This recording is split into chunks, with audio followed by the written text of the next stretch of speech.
చాలా బాగున్నాను గైస్. ఈరోజు అంటే మా ఇంట్లో కూరగాయలు ఏం లేవని చెప్పి ఎగ్స్ తెచ్చి ఓన్లీ ఎగ్స్ కర్రీ చేస్తున్నాను, అంటే వితౌట్ టమాటా.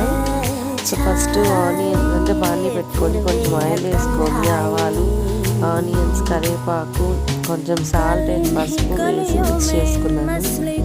అండ్ కొంచెం ఫ్రై అయిన తర్వాత ఆల్రెడీ నేను ఎగ్స్ అనేది బాయిల్ చేసి పెట్టాను గైస్. బాయిల్ చేసిన తర్వాత పప్పు తీసి కొంచెం కట్ చేసి పెట్టేస్తున్నాను. కారం ప్లస్ ఒక స్పూన్ ధనియాల పొడి వేసుకొని మిక్స్ చేసుకోవాలి. మిక్స్ చేసుకున్న తర్వాత మనం కట్ చేసి పెట్టుకున్న ఆనియన్స్ ఉన్నాయి కదా, అదే ఎగ్స్ ఉన్నాయి కదా గైస్, అవి మనం దీంట్లో మిక్స్ చేసుకొని వేసుకొని కలుపుకొని తింటే వేడి వేడిగా అన్నంలో మిక్స్ చేసుకొని తిన్నామంటే చాలా బాగుంటుంది గైస్. మీరు ఒకసారి ట్రై చేయండి. బాయ్. ఎలా ఉందో కామెంట్ చేయండి.